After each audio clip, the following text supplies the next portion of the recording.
လူငယ်လေးတဦးဟာအိမ်နီးချင်းရဲ့ဝက်ကိုရေဆေးပေးနေရင်ဝက်ချန်ချမ်းပြင်ကိုရွှေတွေနဲ့စောင့်လုပ်ထားတယ်ဆိုတာကိုအံ့ဩဖွယ်တွေ့ရှိသွားခဲ့ပါတယ်။ဒါပေမဲ့သူကဘသူ့ကိုမှမပြောဘဲနောက်တစ်နေ့မှာပဲသူ့ရဲ့လက်ထက်စရိတ်ငွေ9000နဲ့အိမ်နီးချင်းရဲ့ဝက်ချန်ကိုဝယ်ယူလိုက်ပါတယ်။မယားလောင်းဖြစ်သူကတည်သွားတဲ့အခါအဲ့ဒီနေရာမှာနဲ့လက်ထက်မိကိစ္စကိုဖျက်သိမ်းလိုက်ပြီးရွာသူရွာသားတွေကလည်းလူငယ်ကိုအယူတယောက်လိုလှောင်ပြောင်ကြပါတယ်။ဒါပေမဲ့သူတို့မကြခင်မှာတစ်သက်လုံးနောင်တရသွားကြလိမ့်မယ်ဆိုတာဘသူကသိနိုင်မှာလဲ။မင်းကိုကင်လို့ခေါ်တာလားကျွန်တော်တို့ကအင်ချန်မြေကုမ္ပဏီကပါမြေကိစ္စနဲ့ပတ်သက်ပြီးဆွေးနွေးချင်လို့ပါကျွန်တော်တို့ကုမ္ပဏီကခမားပိုင်နဲ့9ဧကရှိတဲ့ဝက်ချန်မြေကိုတိုးလောင်ယုံဆောက်ဖို့ဝယ်ချင်လို့ပါဈေးနှုန်းကတော့1000ကျပ်တစ်ခါတည်းငွေချေပါမယ်1000ဟုတ်လားဦးလေးဒီဈေးကအရန်များနေပါပြီအဲ့ဒီနေရာကလူသူကင်းပြီးနန်းစော်နေတာရှင်းလင်းဖို့တောင်ပတ်စံကုန်ဦးမှာတင့်တော်ပါတယ်ကွာမင်းကြီးစဉ်းစားကြည့်ပါဦးဒီရွာမှာခမားမြေကိုဘယ်သူမှဝယ်မှာမဟုတ်ဘူး1000နဲ့ကြေးကျန်တောင်းစားတာကိုခေါ်တယ်လို့လုပ်နေတာလားရက်ပေါင်း200တောင်း2တန်းမပေးရင်စကားတော်မပြောနဲ့ဟာ2တန်းဟုတ်လား1000နဲ့ပဲရောင်းလိုက်ရအောင်ပါကွာအားလုံးဆုံးရှုံးတာထက်စာရင်တာတယ်ရက်ွက်ထဲကလူတွေလည်းငါတို့မိသားစုကိုလှောင်နေကြပြီ2တန်းဆိုတာဖြစ်နိုင်ခြေမရှိတဲ့စကားပဲဟိုလူတွေစီသွားပြီးညှိကြည့်ပါဦး1000နဲ့ရောင်းလိုက်ရင်ရှုံးနေတာပေါ့ခင်ဗျားတို့ဆက်ဆောင်ကြရမယ်သူတို့ထွက်သွားပေမဲ့ပြန်လာဦးမှာပါနောက်တစ်ခါလာရင်1000တော့မဟုတ်တော့ဘူးအများဆုံးရက်ပေါင်းတစ်ဝက်အတွင်းမှာနောက်ထပ်ရင်းနှီးမြှုပ်နှံသူတွေရောက်လာမှတေးကြတယ်ဈေးက1000ထက်အများကြီးပိုများမှတေးကြတယ်တစ်ခါလောက်ထပ်ပြီးယုံကြည်ပေးပါဒီနှစ်ဝက်အတွင်းမှာဘယ်သူမှမလာရင်ဘယ်လိုလုပ်မလဲဘယ်သူမှမလာရင်ကျွန်တော်ကိုယ်တိုင်ဟိုလူစီသွားပြီး1000နဲ့ရောင်းပေးမယ်အဲ့ဒီနောက်မှာရိုးရိုးသားသားအလုပ်လုပ်တော့မယ်အားလုံးခင်ဗျားတို့သဘောတိုင်းပဲလုပ်ပါ1 million မင်းလုပ်လိုက်တဲ့အလုပ်ကိုကြည့်ဦးမန်နေဂျာကျန်းပါဖြစ်လို့လဲပေကျင်းတက္ကသိုလ်နေမြေအသစ်ရဲ့ဒီနေရာကအရှေ့ပိုင်းခရိုင်မှာဆိုတာတကယ်ပဲလားပြောချင်ရပြောနေတာစီမံကိန်းရုံးကခွင့်ပြုချက်မကြခင်ထွက်လာတော့မှမင်းကိုမြေသွားဝယ်ခိုင်းတော့1000နဲ့ဈေးဖြတ်တယ်နောက်ဆုံးတော့သူတို့လက်ထဲရောက်သွားပြီးဘယ်သူမှမဝယ်ချင်တော့တဲ့အထိဖြစ်အောင်လုပ်လိုက်တာပေါ့အဲ့ဒီအချိန်ကအစီအစဉ်ရှိမှန်းကျမမသိလို့ပါကုန်းမြေလို့ထင်နေတာမသိရင်ဈေးနေရမယ်လေဈေးနေရင်နဲ့မြေကွက်ပါလက်လို့ရမယ့်အရေးဖြစ်သွားပြီးစီမံကိန်းသာစတင်ပြီးဆိုရင်အဲ့ဒီမြေကအနည်းဆုံးအစတရကျော်မြင့်တက်လာမယ်9ဧကမြေကွက်ကနောက်တစ်ချိန်တန်းနဲ့ချီတန်ဖိုးရှိလာမယ်မင်းကတော့1000နဲ့ဝယ်ဖို့လုပ်ပြီးလူကိုပါရန်သူလိုဖြစ်အောင်လုပ်ခဲ့တယ်မင်းကိုတပတ်အချိန်ပေးမယ်ဘယ်နည်းနဲ့မသားအဲ့ဒီမြေကိုရအောင်ယူခဲ့မယူနိုင်ရင်မင်းအလုပ်ကထွက်လိုက်တော့ဟောမောက်ခုမောင်ကုမ္ပဏီလဲစောင့်ကြည့်နေပြီးနောက်ကျရင်အရေးတောင်တောက်ရမှာမဟုတ်ဘူးမြန်ကားပြင်ပြီးမိဘအိမ်ကိုသွားကြစို့ငါအမားတွေကြောင့်လူကိုအလွန်မင်းရန်သူလိုဖြစ်အောင်လုပ်မိခဲ့တာပဲဒီတစ်ခါဘယ်ဈေးပေးရပါစေအရင်ဆုံးတည်ငြိမ်အောင်ထိန်းရမယ်ပေကျင်းတက္ကသိုလ်နေမြေအသစ်ရဲ့ဒီနေရာကအရှေ့ပိုင်းခရိုင်မှာဆိုတာတေချာတလောက်ရှိနေပြီးအဓိက9ဧကဝက်ချန်မြေကနင်ကိုလို့ခေါ်တဲ့လူငယ်တယောက်လက်ထဲမှာရှိတယ်ဟုတ်လားဟုတ်ပါတယ်ရှမ်းဥက္ကဋ္ဌသူကလွန်ခဲ့တဲ့တလားကမှဝက်ချန်ကိုငွေ9000အပြည့်ပေးပြီးဝယ်သွားတာပါ1 millionကနှစ်ကြိမ်တိုင်သွားခဲ့ပေမဲ့1000ကနေ9သိန်းအထိတိုးပေးတာတော့မရခဲ့ဘူးအဲ့ဒီလူငယ်က1000နဲ့တောင်းဆိုနေတာရွာထဲကလူငယ်တယောက်က2တန်းတောင်းရဲတယ်ဆိုတော့စိတ်ဝင်စားစရာပဲ1 millionကဈေးနေပြီးလက်စားဖို့ပဲတိတာဆိုတော့မရတာမဆန်းပါဘူးဒီနင်ကိုဆိုတဲ့လူကအတွင်းသတင်းတိထားတာဖြစ်မယ်မဟုတ်ရင်လည်းတကယ်မျက်စိရှင်တာပဲဘလို့ပဲဖြစ်ဖြစ်အဲ့ဒီမြေကိုကျွန်တော်တို့ရအောင်ယူရမယ်ရှမ်းဥက္ကဋ္ဌဘတ်ဂျက်ကဘယ်လောက်လဲ290 3 2,900 အပြည့်ပေးမယ်တခါတည်းငွေချေမယ်မင်းကိုယ်တိုင်သွားပါသဘောထားကောင်းကောင်းနဲ့ဆက်ဆံဟိုလူလိုမာနကြီးတဲ့ပုံမပြနဲ့ပြီးတော့သူ့ကိုအင်ချန်မြေလုပ်ငန်းနဲ့ပတ်သက်ပြီးဘယ်လိုမြင်လဲမေးကြည့်ဦးတကယ်အရေးချင်းရှိရင်ပူပေါင်းဆောင်ရွက်လို့ရကောင်းရနိုင်တယ်နားလည်ပါပြီဥက္ကဋ္ဌရှန်နင်မစ္စတာနဲ့အဝေးကြီးမပြောတော့ပါဘူးခမရရဲ့9ဧကမြေကိုဟွာမောက်က290 3,300နဲ့တခါတည်းငွေချေပြီးဝယ်ယူမှာပါစာချုပ်ပါတပါးတည်းယူလာခဲ့ပါတယ်ပြဿနာမရှိရင်ဒီနေ့တည်းလက်မှတ်ထိုးပြီးငွေလွှဲပေးနိုင်ပါတယ်290 3,300ဟုတ်လား290 3,300ဆိုတာဈေးကွက်ရဲ့အမြင့်ဆုံးအမိုးပေါ့ကျွန်တော်တို့ဥက္ကဋ္ဌရှန်ကအလွန်စေတနာကောင်းပါတယ်မစ္စတာနေဈေးနှုန်းကမတင်တော်ဘူးလို့ထင်လို့လားဈေးနှုန်းကပြဿနာမရှိပါဘူးဒါပေမဲ့ငွေသားကြီးပဲအကုန်မယူချင်ဘူးမစ္စတာနေငွေသားကြီးပဲအကုန်ယူချင်ဘူးဆိုတာဘာကိုဆိုလိုတာလဲ290 3,300တဲကငွေသား3,300ပဲယူမယ်ကျန်တဲ့90 3,300ကိုဟွာမောက်အင်ချန်မြေကုမ္ပဏီရဲ့ရှယ်ယာအဖြစ်ပြောင်းလဲပေးဖို့တောင်းဆိုပါတယ်အရှေ့ပိုင်းခရိုင်မှာဒီစီမံကိန်းကိုတာဝန်ယူဖို့ဟွာမောက်နဲ့ပူးပေါင်းပြီးလုပ်ငန်းခွဲတစ်ခုတည်ထောင်ခြင်းပါတယ်အဲ့ဒီလုပ်ငန်းခွဲမှာကျွန်တော်ကရှယ်ယာ30ပိုင်ဆိုင်ခြင်းပါတယ်ကိုစံခမည်းဘာတွေပြောနေတာလဲ290 3,300လက်ထဲအရင်ရောက်ဖို့လုပ်ရမှာပေါ့ဘာရှယ်ယာတွေရှောက်လုပ်နေတာလဲရှုံးသွားရင်ဘယ်လိုလုပ်မလဲဒါပေါ့ပတ်စံလက်ထဲရောက်မှကိုဟာကိုဖြစ်မှာပေါ့ရှယ်ယာဆိုတာမသေးကြဘူးလေမစ္စတာနေ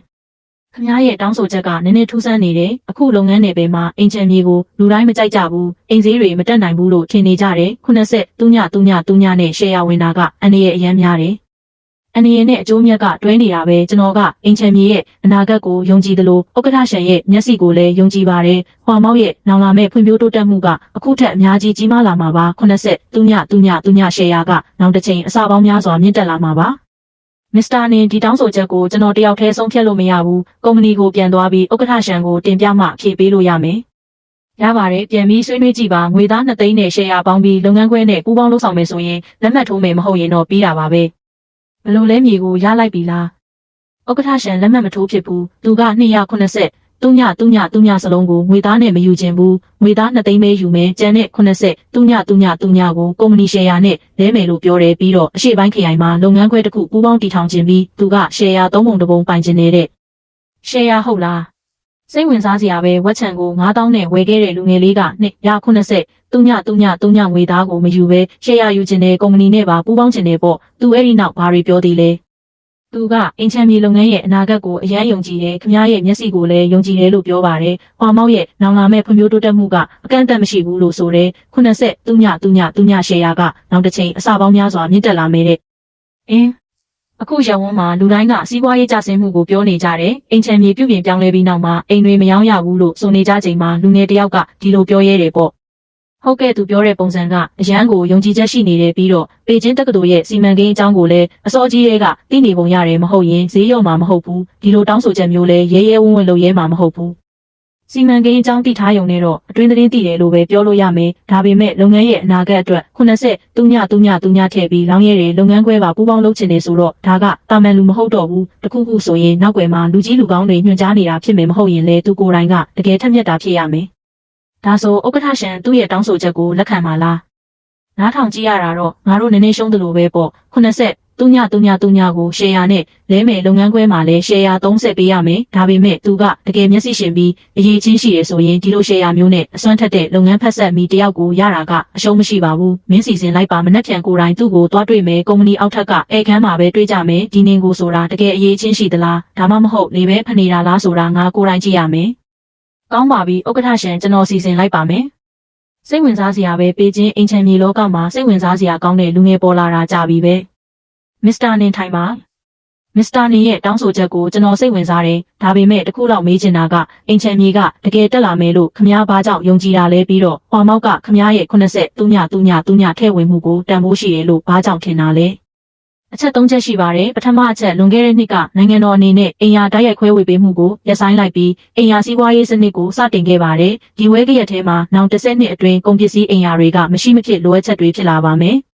ဒုတိယအချက်ပေကျင်းမြို့တော်ရဲ့လူဦးရေကဆက်လက်တိုးဝါနေပြီးလူငယ်တွေနဲ့အခြားမျိုးကလာသူတွေအခြေချနေထိုင်ကြတဲ့အတွက်အိမ်ယာလိုအပ်ချက်ကပိုပြီးကြီးမားလာပါလိမ့်မယ်။တတိယအချက်အရှေ့ပိုင်းခရိုင်မှာပေကျင်းတက္ကသိုလ်စီမံကိန်းစတင်တာနဲ့အတူမြို့ပြကအပြင်ဘက်ကိုဆက်လက်ချဲ့ထွင်လာပါမယ်။ကျောင်းကြီးကအိမ်တွေနဲ့မြေအောက်ရထားလိုင်းတွေကအဓိကတန်ဖိုးတက်လာစေပါမယ်။ဆက်ပြောရမယ်ဆိုရင်ဟွာမောင်းနဲ့ပတ်သက်ပြီးဥက္ကဋ္ဌရှန်ခမားက60ပြည့်နှစ်တွေအစောပိုင်းကတည်းကအင်ချန်မြေလုပ်ငန်းလုပ်ကင်လာတာမျက်စိရှင်ပြီးတိကျတဲ့စီမံကိန်းတွေချမှတ်နိုင်တယ်လို့လက်ထဲမှာလည်းအဓိကမြေကွက်တွေအများကြီးပိုင်ဆိုင်ထားတဲ့ပေကျင်းတက္ကသိုလ်စီမံကိန်းပြီးစီးသွားတာနဲ့ဟွာမောင်းရဲ့အရွယ်အစားကအနည်းဆုံး3ဆတိုးလာမယ်နောက်တစ်ချိန်မှာပေကျင်းရဲ့အင်ချန်မြေထိပ်သီးဖြစ်လာမှသိကြပါတယ်83နဲ့ရှယ်ယာဝင်တာကကျွန်တော်အတွက်ဘလို့မှမရှုံးနိုင်တဲ့စီးပွားရေးပါပဲဒါဆိုအရှေ့ပိုင်းခရိုင်လုပ်ငန်းခွဲကိုဘလို့ဆက်လုပ်တင်တယ်လို့ထင်လဲအရန်ရိုးရှင်းပါတယ်ပထမအချက်ပေကျင်းတက္ကသိုလ်ရဲ့အားသာချက်ကိုအသုံးချပြီးကျောင်းပတ်ဝန်းကျင်မှာမြေတွေဝယ်စုမယ်အိမ်ယာတွေအရင်ဆောက်မယ်ငွေကြေးအမြန်ဆုံးဖော်ဆောင်မယ်ဒုတိယအချက်စီးပွားရေးဆိုင်ရာအဆောက်အအုံတွေဈေးဝယ်စင်တာတွေနဲ့ရုံးခန်းတွေကိုတပြိုင်နက်တည်းတည်ဆောက်ပြီးဒေသဆိုင်ရာအရှိန်အဟုန်ဖန်တီးမယ်တတိယအချက်တုံးဟူလိုမြေအောက်ရထားလိုင်းစီမံကိန်းတွေကိုကြိုတင်နေရာချထားမယ်ဆိုရင်တန်ဖိုးက9ဆအထက်မြင့်တက်လာမှာပါကောင်းလိုက်တာဟာပြောတာကောင်းလိုက်တာမစ္စတာနင်ခမားကတကယ်ရေးအချင်းရှိသူပါပဲခမားရဲ့တောင်းဆိုချက်မှန်သမျှကိုကျွန်တော်လက်ခံပါတယ်ငွေသား2သိန်းကုမ္ပဏီရှယ်ယာတွေကို83ထည့်မယ်ပြီးတော့အရှေ့ပိုင်းခရိုင်လုပ်ငန်းခွဲမှာခမားက30ရှယ်ယာပိုင်ဆိုင်ပြီးအထွေထွေမန်နေဂျာအဖြစ်တာဝန်ယူမယ်အရှေ့ပိုင်းခရိုင်ရဲ့လုပ်ငန်းအားလုံးကိုအပြည့်အဝတာဝန်ယူပါကျွန်တော်တို့ပူးပေါင်းဆောင်ရွက်မှုအောင်မြင်ပါစေ